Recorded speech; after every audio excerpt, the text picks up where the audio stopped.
నమస్తే welcome to Andhra Prabha this is Tejaswi 18 సంవత్సరాలు నిండని పిల్లలకు అంటే మైనర్లకు వాహనాలు ఇవ్వడం నడపడానికి ప్రోత్సహించడం చట్టరీత్యా నేరమని సిరిసిల్ల జిల్లా ఎస్పీ అఖిల్ మహాజన్ వెల్లడించారు.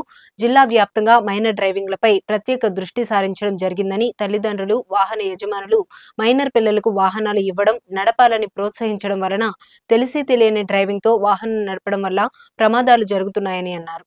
దీనిని దృష్టిలో ఉంచుకొని మైనర్ డ్రైవింగ్ పై జిల్లా వ్యాప్తంగా స్పెషల్ డ్రైవ్లు నిర్వహించి 361 వాహనాలు సీజ్ చేసి వాహనాలు నడుపుతూ పట్టుబడిన మైనర్లకు వారి తల్లిదండ్రులకు బుధవారం కౌన్సిలింగ్ నిర్వహించి అవగాహన కల్పించడం జరిగిందని అన్నారు.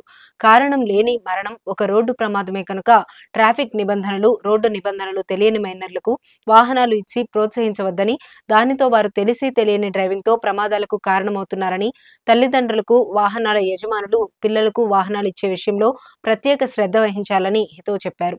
పిల్లలు వాహనాల విషయంలో కావాలని తల్లిదండ్రుల్ని బెదిరించినా తెలియకుండా తీసుకెళ్లినా పోలీసు వారికి సమాచారం ఇవ్వాలని, ఆ వాహనాన్ని సీజ్ చేయడం జరుగుతుందని అన్నారు. పిల్లలకు వాహనాలు ఇవ్వడం వలన ఏదైనా జరగరాని సంఘటనలు జరిగితే కుటుంబం జీవితాంతం బాధపడవలసి వస్తుందని, పిల్లలను రోడ్డు ప్రమాదం ద్వారా దూరం చేసుకోవడం కుటుంబ సభ్యులకు తల్లిదండ్రులకు తీరని లోటు అంటూ వివరించారు.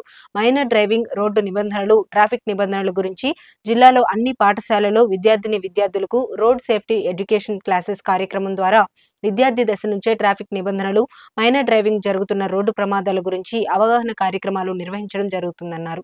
దేశ భవిష్యత్తును నిర్ణయించేది యువత అని, అలాంటి యువత డ్రగ్స్ గంజాయి లాంటి మత్తు పదార్థాలకు బానిసలై వారి భవిష్యత్తుని నెట్టేసుకుంటున్నారని, అటు యువత భవిష్యత్ కాపాడే బాధ్యత మనందరిపై ఉందని, జిల్లా పరిధిలో గంజాయి మత్తు పదార్థాలకు సంబంధించిన సమాచారం అందించి గంజాయి మత్తు పదార్థాల నిర్మూలనలో ప్రతి ఒక్కరూ భాగస్వామ్యం కావాలన్నారు.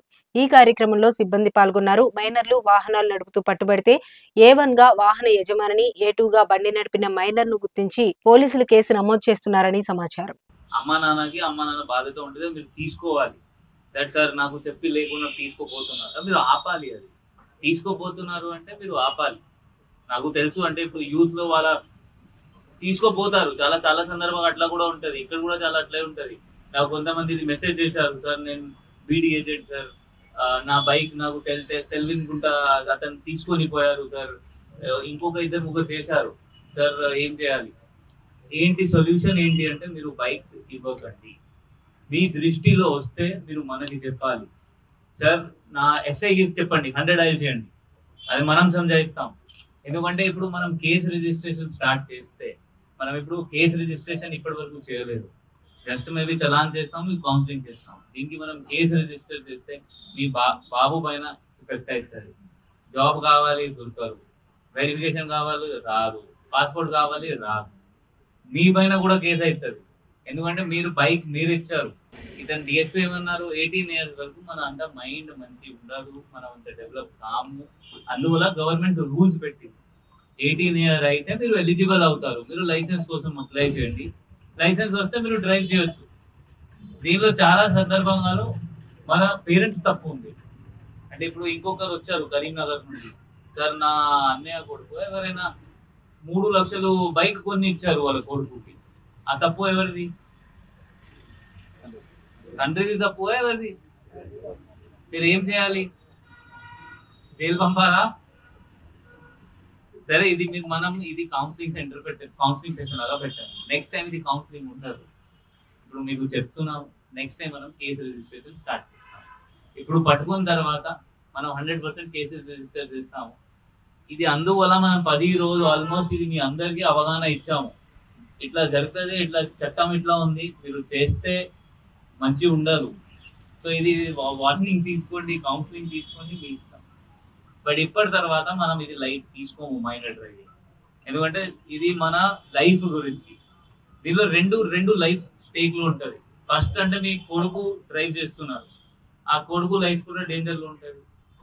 ఎవరైనా అతను యాక్సిడెంట్ చేస్తే, అతను మంచి డ్రైవ్ చేస్తున్నారు, అతను లైసెన్స్ ఉంది, రోడ్లో పోతున్నారు, వాకింగ్ చేస్తున్నారు, రోడ్లో డ్రైవింగ్ చేస్తున్నారు, ఆ ఆపోజిట్ సైడ్ నుండి వచ్చి మీ కొడుకు అతన్ని గుద్దేస్తారు, అతను కూడా చనిపోతారు, మీ కొడుకుకి ఏం కాదు.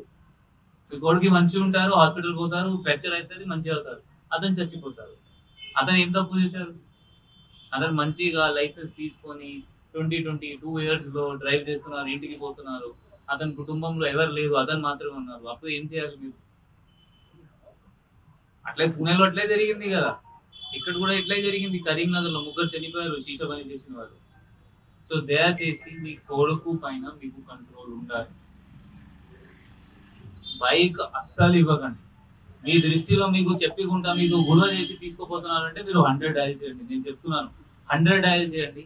నా వల్ల వస్తారు, బైక్ సీజ్ చేస్తారు, మళ్ళీ సీజ్ చేసిన తర్వాత కౌన్సిలింగ్ చేస్తారు. అతను మళ్ళీ వినకపోతే బైక్ మీరు ఎట్లా చెప్తే అట్లా చేస్తాం. ఎప్పుడు రిటర్న్ చేయాలి అప్పుడు రిటర్న్ చేస్తాం.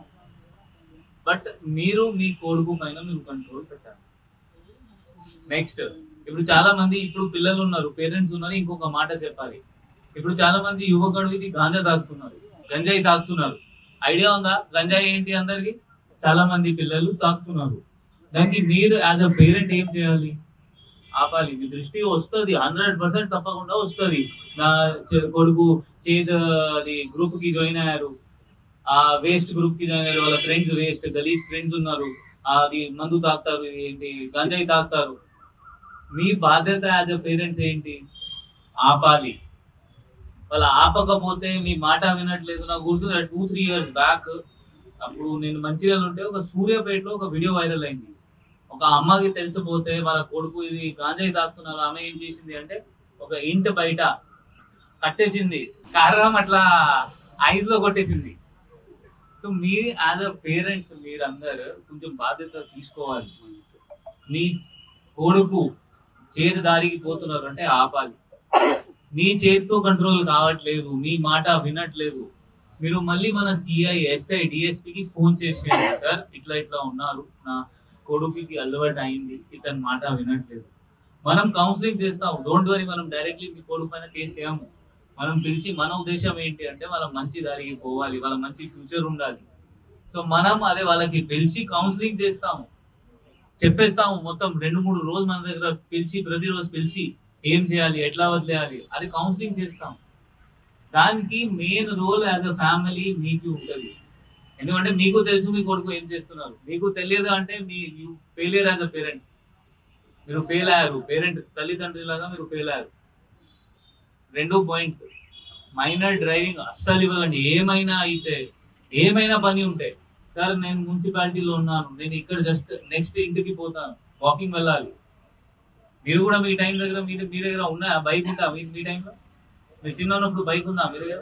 అప్పుడు చెప్పండి, వాకింగ్ చేయమని చెప్పండి, ఏమవుతుంది? బస్సులో తిరగమని చెప్పండి.